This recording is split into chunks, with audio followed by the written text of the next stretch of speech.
Aimez-vous l'Europe? Mögt ihr Europa? Do you love Europe? Amais Europa? L'interview de Radio. Bonsoir Claire Nouvian. Bonsoir. Vous êtes ancienne journaliste, vous avez fondé l'association Bloom, association de défense des océans dont vous êtes la présidente.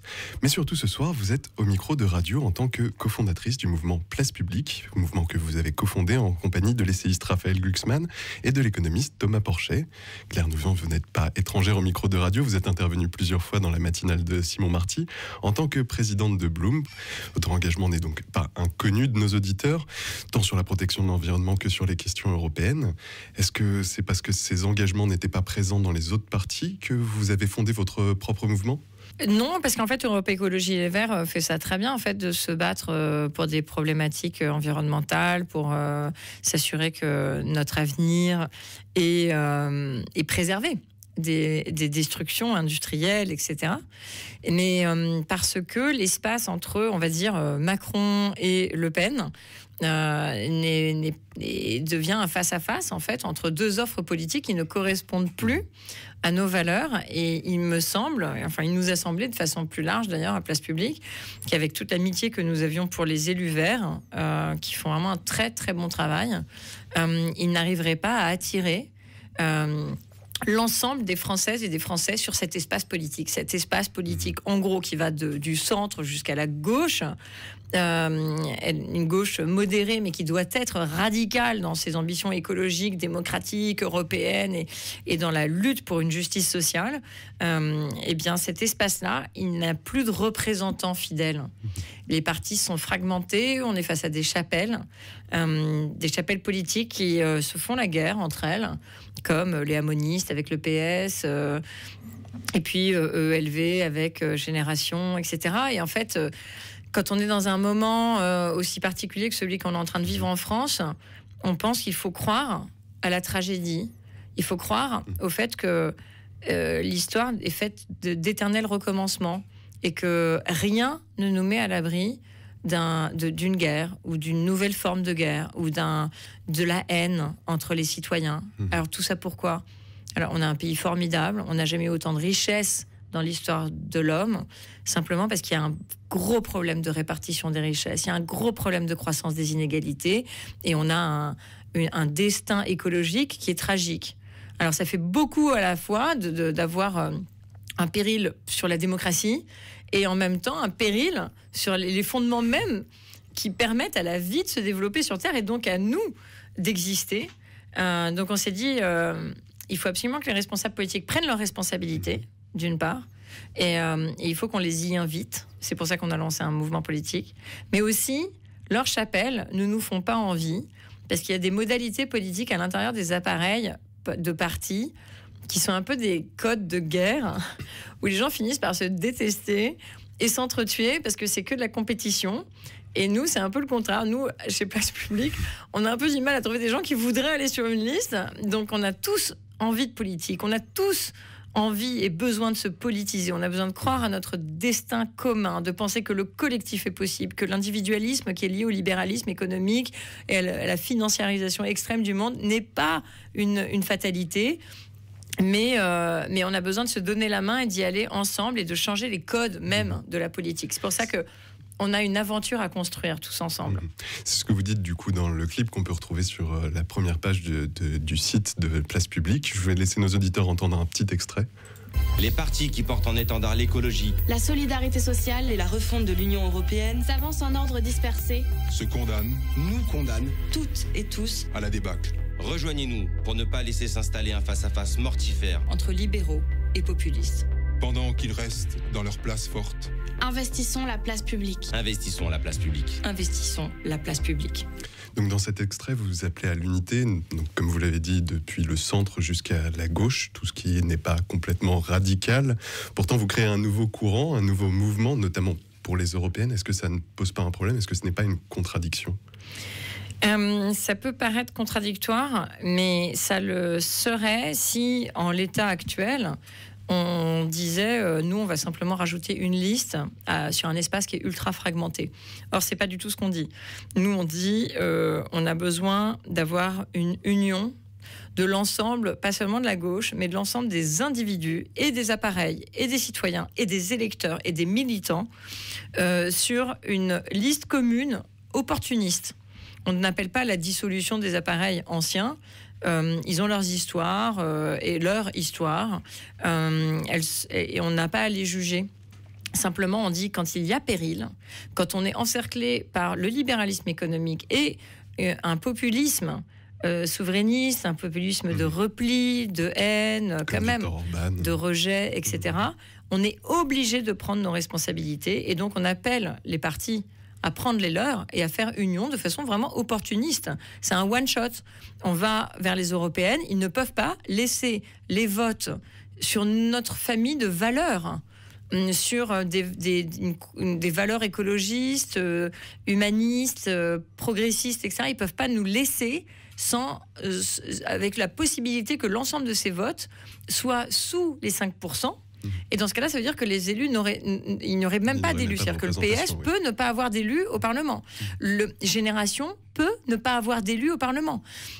Ça veut dire que les 3 ou 4%, par exemple, qui voteraient quand même pour le PS ou Génération, ce serait 8% de perdus cumulés qui iraient forcément faire le jeu de l'ensemble des élus que ce soit la République En Marche ou le Rassemblement National, etc.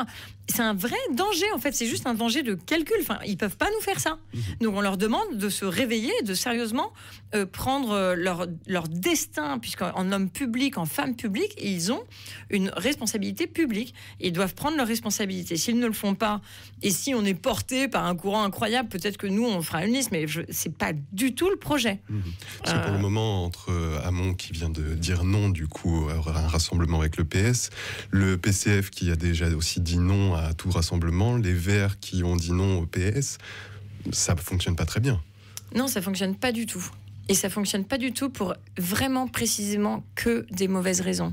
Vous voyez, parce que je pense que quand on passe par un moment de clarification des idées, on leur dit, c'est ce qu'on essaye de faire avec Place Publique, on leur dit, asseyez-vous et discutons du fond. En fait, vous avez tous maintenant porté, d'ailleurs c'est de ce point de vue-là que les écologistes ont profondément gagné. Et leur discours, leur mesure, l'ensemble du programme qui est le leur et qu'ils portent avec conviction, avec ferveur, et plus avec mobilisation parfois de terrain depuis tellement longtemps, ça y est, ils ont gagné. Et donc on a envie de dire, au moment où vous êtes devenus, vous les Verts, finalement profondément hégémoniques sur cette séquence politique, c'est le moment en fait de prendre de donner le là sur cet espace politique. Je pense qu'aucun de ces partis n'aurait de problème à voir Yannick Jadot tête de liste d'une liste d'union. Plus personne. Vous voyez, même Ségolène Royal lui a proposé spontanément d'être numéro 2. Donc, on voit bien que on sait bien que ce sont les écolos qui ont raison, au fond, et qu'avec l'écologie vient l'ensemble d'un programme qui est un programme de justice sociale. Évidemment que ça fait partie de leur croyance et de leur même credo profond. Mais il n'empêche que personne ne prend sa responsabilité. Et donc, on voit qu'il y a un problème de matrice intellectuelle chez les politiques qui deviennent professionnels. Ils font des calculs parfois qu'on peut comprendre, des calculs matériels, des calculs d'argent, des calculs d'hégémonie. Certains ont attendu d'être le numéro 1 pendant longtemps, ils le sont enfin, ils existent dans la lumière des médias, ils ont des raisons personnelles. Le problème, c'est que la responsabilité, elle est collective. Et donc, on a un vrai sujet avec ça. Je vais rester un petit peu dans ces questions de calcul, puisque vous parlez de changer de vision du monde, de créer une transformation radicale de la politique. Effectivement, quand bien même vous y arriviez en France, il y a à minima 26 autres pays, du coup, 27 si on compte la Grande-Bretagne. Donc, même si la position de la France pendant les élections européennes est sur la vôtre, comment vous comptez influer sur la politique européenne une fois arrivé? Arrivé à quoi? Une fois qu'une liste d'union de la gauche sera présente pour la France aux européennes. Imaginons qu'une liste d'union existe et fonctionne. Ça veut dire que les uns et les autres arrivent à dépasser leurs calculs d'appareils et leurs problématiques d'ego. C'est quand même deux conditions qui sont très improbables à dépasser. Je vous le dis tout de suite. Voilà. Mais imaginons que ce soit le cas. Sur la base d'une clarification des idées, ce qu'on a engagé comme dynamique avec Place Publique, on les a invités à discuter des idées. Et de voir qu'en fait, sans doute, ils sont d'accord sur plus de 80% des mesures qu'ils proposent et qu'ils prônent. Eh bien, sur la base de cette clarification, une fois qu'on arrive au Parlement européen, chacun retourne à son propre appareil en termes d'appartenance. Le PS reste le PS, génération, le PC, etc. Mais ils vont choisir des groupes. Ils vont être affiliés au Parlement à des groupes politiques. Ça peut être le SND pour les socialistes, ça peut être les Greens, etc. pour les Verts, et que sais-je. Ou GUE pour les communistes, évidemment. Mais ça veut dire qu'il y a des stratégies d'alliance sur les votes. Ça veut dire que quand il y en a un qui propose une commission d'enquête, par exemple sur Juncker, il y a un vote favorable de l'ensemble des élus qui ont été sur la même liste. Et à partir de là, ça veut dire que à l'intérieur des groupes politiques européens, eh bien, c'est la pure dynamique politique propre au Parlement. C'est qu'il y a des réunions de groupe dans lesquelles on essaye de convaincre les collègues socialistes, italiens, espagnols, hongrois, roumains, que sais-je, que la mesure qu'on propose est bonne. Et en général, il y a un lobbying intense qui est fait par les industriels ou les autorités nationales, puisqu'évidemment, vous n'êtes pas sans savoir que les gouvernements appellent directement leurs élus pour leur dire votez ça ou rejetez ça. Enfin, aussi, oui. Oui, tout à fait. Et justement, sur le point de la clarification des idées, moi j'ai un peu parcouru votre site et il y a quelque chose qui m'a un peu titillé, c'est dans la rubrique « Ce que nous ne sommes pas », je vous cite, vous déclarez « Nous sommes convaincus que nous n'avons plus le temps pour les pétitions de principe et les petits pas ». L'inverse des petits pas en politique européenne, généralement on assimile ça plutôt au fédéralisme. Et juste en face, dans la rubrique juste en face, la communauté des nations européennes est la bonne échelle pour mener les transformations qui s'imposent d'urgence à nos sociétés. Donc, est-ce que Place Publique a plus tendance à vouloir aller vers une fédération européenne ou plutôt vers une Europe des nations? Et qu'est-ce que vous y mettez dedans, dans ces deux définitions? Je ne sais pas si on a tranché la question en interne, donc je ne peux pas parler au nom de Place Publique pour l'instant, parce que la question est fort intéressante. Je pense que le fédéralisme européen, on en est très éloigné. Donc je pense que c'est vraiment une discussion de principe. Et on en est tellement éloigné que je pense c'est pour ça qu'on n'en a pas discuté, parce qu'on est déjà en train de se dire est-ce qu'on peut éviter l'éclatement de l'Europe? On en est plutôt là, en fait, malheureusement. Oui. Et ça veut dire, est-ce qu'on va laisser la critique radicale de l'Europe et de ses dysfonctionnements pervers, toxiques, profonds, aux radicaux, c'est-à-dire aux extrêmes, etc. Non, il ne faut pas. Je pratique l'Europe de façon quotidienne depuis des années et je sais exactement où et comment elle est dysfonctionnelle. Et c'est pas parce qu'elle est ultra dysfonctionnelle qu'il faut la jeter tout entière. On ne peut pas faire sans Europe. On n'a pas le choix. En revanche, on ne peut pas continuer avec une Europe marchande, libérale, qui écrase nos souverainetés juridiques par le biais d'accords de libre-échange qui sont honteux et qui sont climaticides et écocides. On ne peut pas laisser faire cette espèce d'internationalisation de la précarité du travail plutôt que d'internationaliser les droits et les protections sociales, ou la protection sociale. Et c'est donc ça, c'est ma dernière question, donc en quelques mots, c'est donc ça ce que vous appelez construire une Europe démocratique, solidaire et écologique? Oui, bien sûr. C'est-à-dire que, de toute façon, il faut qu'on... au fond, le capitalisme, au sens de capitalisme dérégulé et ultra-financiarisé, ce capitalisme est mort. Il nous a amené... il est allé au bout de l'exercice. Et au bout de cet exercice-là, ça veut dire qu'on est face à la destruction de la planète, face à la destruction même des vies humaines. Ça a été le cas du capitalisme depuis toujours, de détruire des vies humaines. Mais là, il est en train de prendre la vie, pas seulement humaine, la vie, le vivant. Donc cette façon de consommer au-delà des limites possibles de la planète et des humains, on est arrivé à bout de souffle. C'est fini, ce modèle-là est terminé.